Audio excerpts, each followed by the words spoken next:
Imaginez une seule seconde que vous puissiez contrôler tout un pays. Des millions de personnes vivent selon vos décisions. Des généraux attendent vos ordres. Des ministres exécutent chacun de vos désirs. Votre signature peut faire construire une ville ou envoyer un homme en prison.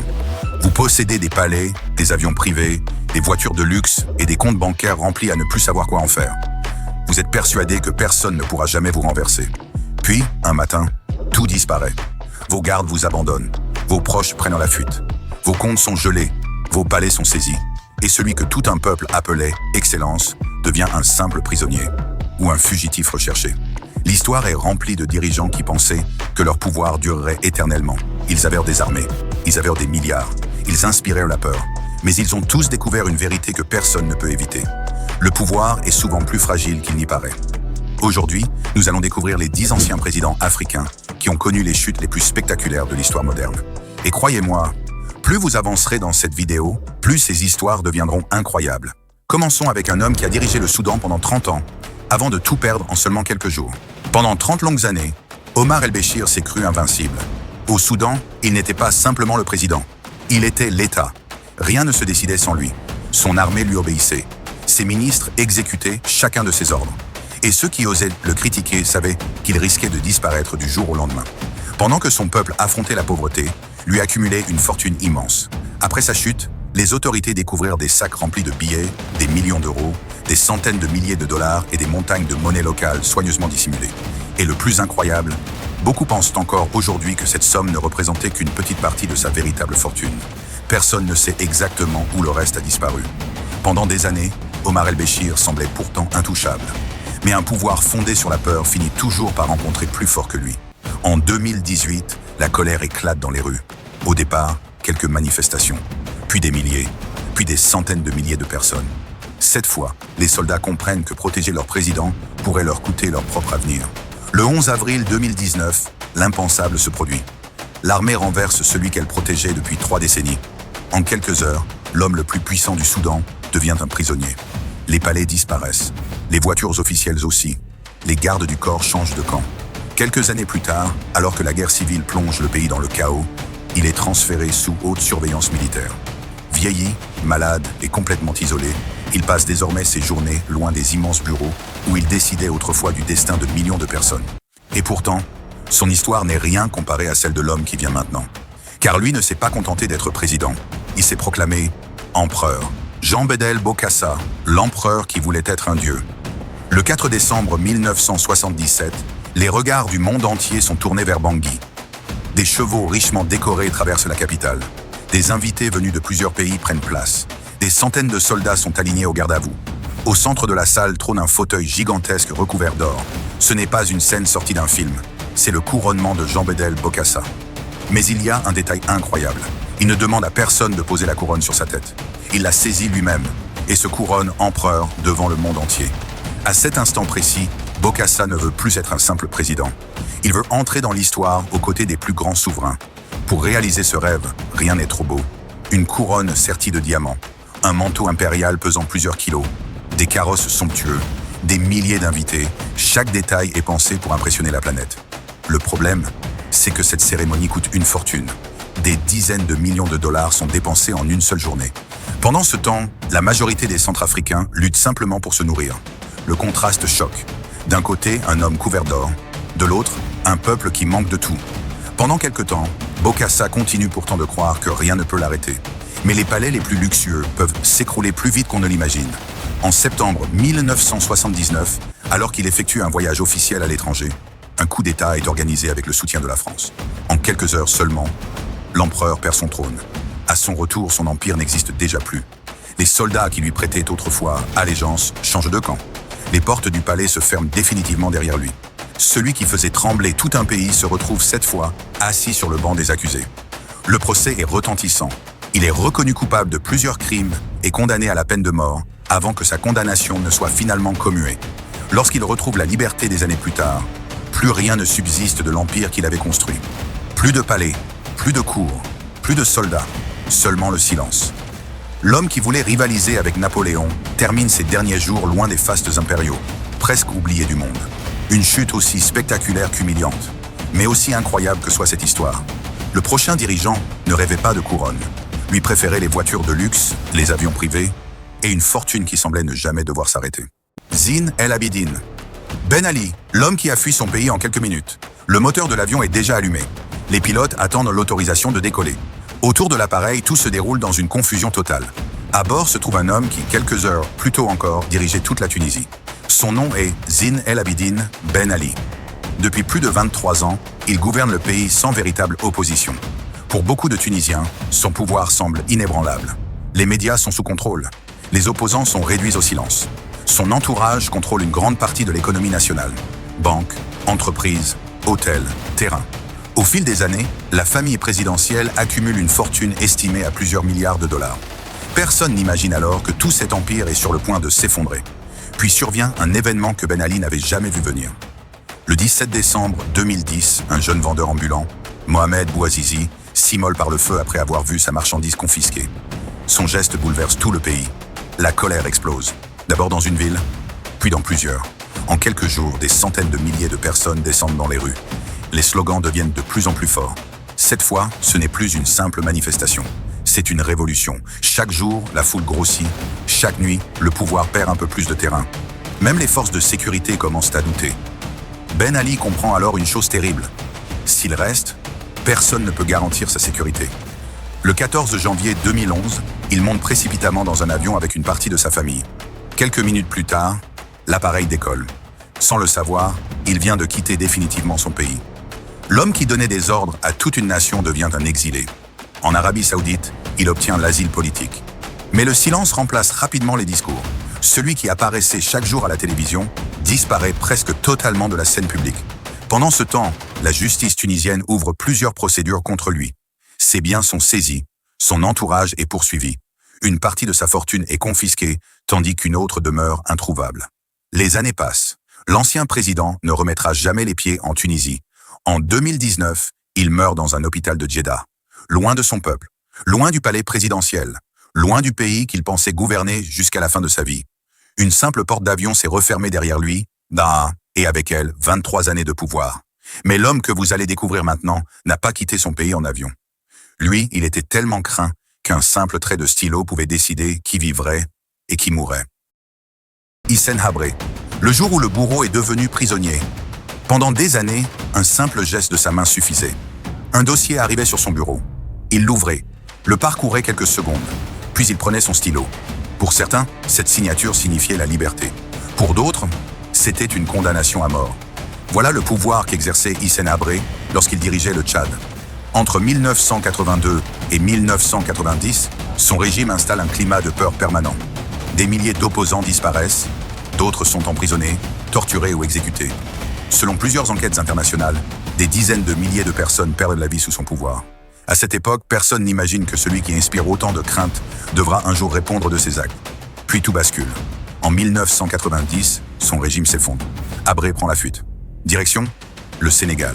Pendant plusieurs années, il mène une existence discrète. Le temps passe. Beaucoup pensent que cette page de l'histoire est définitivement tournée. Mais certaines blessures ne se referment jamais. Les survivants continuent de réclamer justice. Les familles des victimes refusent d'abandonner. Leur combat dure des années. Puis, contre toute attente, l'impensable se produit. En 2015, Hissène Habré est arrêté. Quelques mois plus tard, son procès s'ouvre à Dakar devant les chambres africaines. Extraordinaire. C'est un moment historique.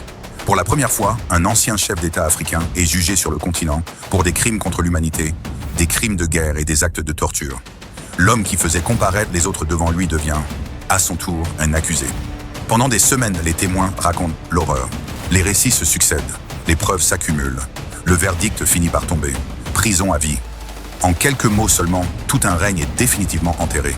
Les grilles de la prison se referment. Cette fois, c'est lui qui ne peut plus sortir. Les années passent. Sa santé se dégrade. Lorsqu'il contracte la Covid-19 en détention, il est transféré dans un hôpital de Dakar. En août 2021, il y meurt à l'âge de 79 ans. Aucun cortège présidentiel, aucune garde d'honneur, aucun palais. Seulement la chambre d'un hôpital où s'éteint un homme qui autrefois faisait trembler tout un pays. Pour beaucoup de victimes, cette condamnation restera un symbole. La preuve que, même après plusieurs décennies, la justice peut finir par rattraper ceux qui pensaient lui échapper. Mais l'histoire qui arrive maintenant est différente. Le prochain président n'a pas été renversé après une guerre. Il est né au sommet du pouvoir. Toute sa vie, il a cru que le pays appartenait à sa famille. Et pourtant, il lui aura fallu une seule matinée pour tout perdre. Ali Bongo Ondimba, la dynastie qui croyait ne jamais tomber. Pendant 55 ans, au Gabon, un seul nom dominait tout. Bongo. D'abord le père, puis le fils. Pendant plus d'un demi-siècle, beaucoup de Gabonais n'ont connu qu'une seule famille au sommet de l'État. Pour certains, cette dynastie semblait éternelle, comme si le pouvoir faisait désormais partie de son héritage. Lorsqu'Ali Bongo succède à son père en 2009, il hérite d'un pays riche en pétrole, mais aussi d'un système déjà accusé depuis des années de corruption et d'enrichissement illicite. Pendant que les revenus pétroliers affluent, une partie de la population continue de vivre dans des conditions difficiles. À des milliers de kilomètres de Libreville pourtant, les enquêteurs découvrent un patrimoine qui intrigue. Des appartements luxueux à Paris, des villas sur la Côte d'Azur, des résidences prestigieuses, des biens estimés à plusieurs centaines de millions d'euros. Pour les magistrats français, une partie de ce patrimoine pourrait avoir été financée grâce à de l'argent public détourné. Mais malgré les enquêtes, Ali Bongo reste président. Et rien ne semble pouvoir mettre fin au règne de sa famille. Puis arrive le 30 avril 2023. Le pays retient son souffle. Les résultats de l'élection présidentielle viennent tout juste d'être annoncés. Alors que certains célèbrent déjà sa victoire, un événement inattendu bouleverse totalement la situation.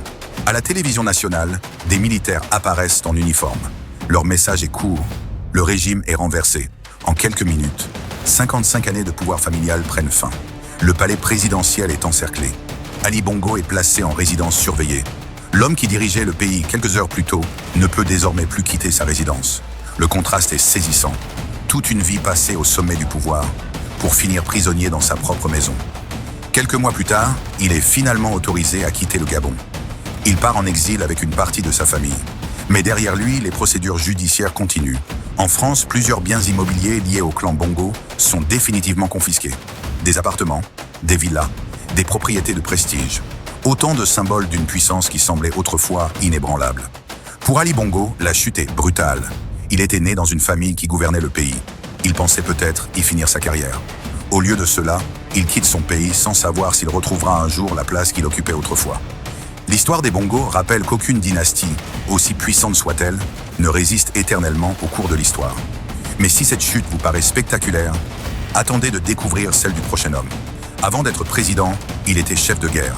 Pour conquérir le pouvoir, il a semé la terreur. Et lorsqu'il tombera à son tour, c'est un tribunal international qui décidera de son destin. 7. Charles Taylor, l'homme qui a échangé des vies contre des diamants. Parfois, les pierres les plus précieuses du monde cachent les histoires les plus sanglantes.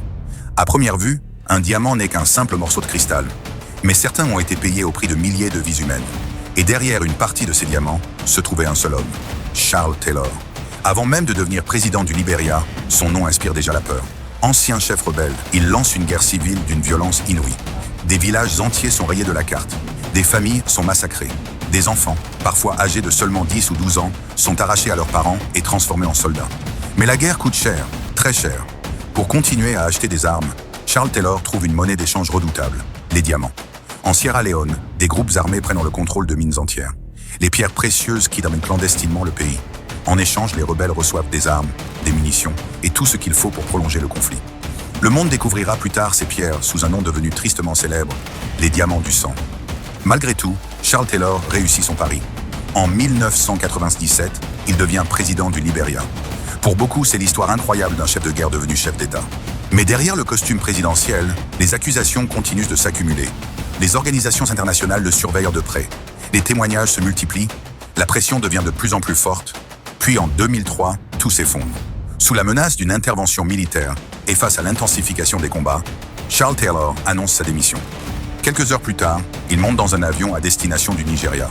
Devant les caméras, il lance une phrase qui marquera les esprits. « Si Dieu le veut, je reviendrai ».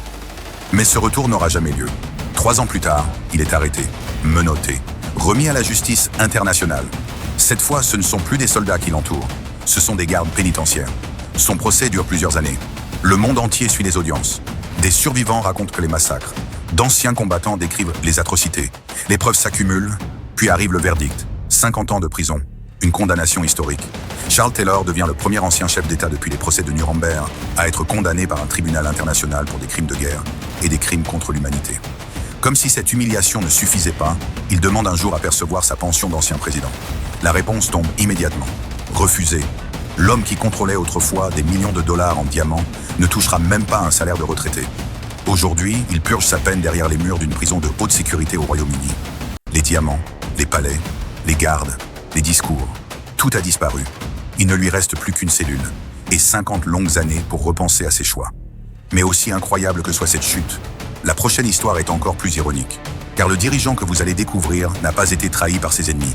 Il a été abandonné par l'homme qu'il avait lui-même choisi pour lui succéder. Mohamed Ould Abdelaziz, l'homme trahi par son propre héritier. Dans l'histoire, les plus grandes trahisons ne viennent pas toujours des ennemis.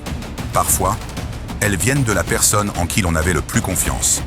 Mohamed Ould Abdelaziz en fera l'amère expérience. Pendant 10 ans, il est l'homme fort de la Mauritanie.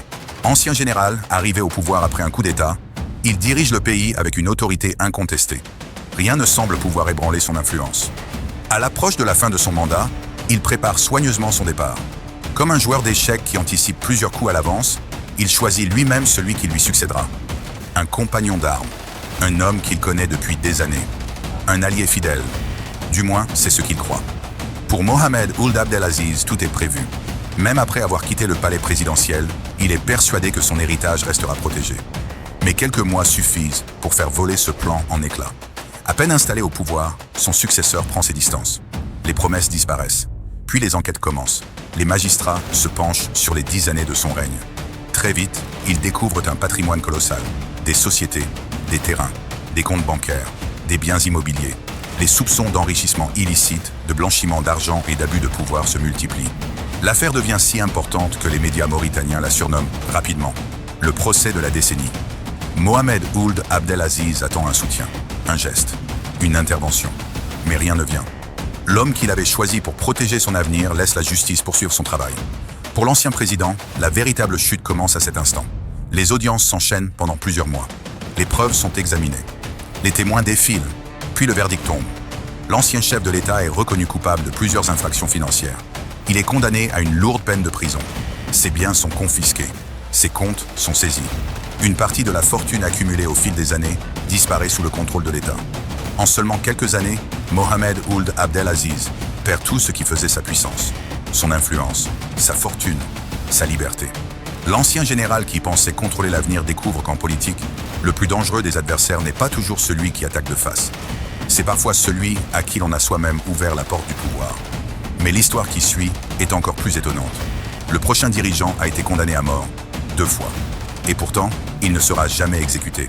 Mieux encore, le pays qui voulait autrefois le voir mourir finira par lui rendre les plus grands honneurs. Moussa Traoré, condamné à mourir, puis honoré comme un héros. Rares sont les hommes qui ont entendu 2 fois la même sentence. Vous êtes condamné à mort. Encore plus rares sont ceux qui y ont échappé 2 fois. L'histoire de Moussa Traoré est sans doute l'une des plus étonnantes de toute cette liste. Pendant 23 ans, il dirige le Mali d'une main de fer. Arrivé au pouvoir après un coup d'État militaire en 1968, il gouverne le pays sans véritable opposition. Pendant longtemps, rien ne semble pouvoir menacer son régime. Mais au début des années 1990, le vent tourne. Le peuple descend dans les rues. Les manifestations se multiplient. Les revendications deviennent de plus en plus fortes. Puis survient l'impensable. En mars 1991, une partie de l'armée se retourne contre lui. En quelques heures, celui qui commandait les forces armées est lui-même arrêté par des militaires. Le président devient prisonnier. Quelques mois plus tard, son procès débute. Les accusations sont lourdes. Répression sanglante des manifestations. Violation des droits humains, détournement de fonds publics, le verdict tombe, la peine de mort. Pour beaucoup, son destin semble définitivement scellé. Mais contre toute attente, sa condamnation est commuée. Quelques années plus tard, il comparaît une nouvelle fois devant la justice dans une autre affaire. Et une seconde fois, il est condamné à mort. 2 condamnations, 2 peines capitales, 2 occasions de voir sa vie s'arrêter. Pourtant, une nouvelle grâce présidentielle lui sauve encore la vie. À ce moment-là, personne n'imagine ce qui va suivre. Les années passent. Les tensions politiques s'apaisent. Peu à peu, l'image de Moussa Traoré évolue. Sans retrouver le pouvoir, il redevient une personnalité que certains responsables politiques consultent. L'ancien prisonnier est parfois invité lors de cérémonies officielles. Puis arrive l'année 2020. Lorsque Moussa Traoré décède, le Mali surprend une nouvelle fois le monde. L'État organise des funérailles nationales. Des autorités civiles et militaires lui rendent hommage. Le contraste est saisissant. L'homme qui avait été condamné à mourir est finalement enterré avec les honneurs de la République.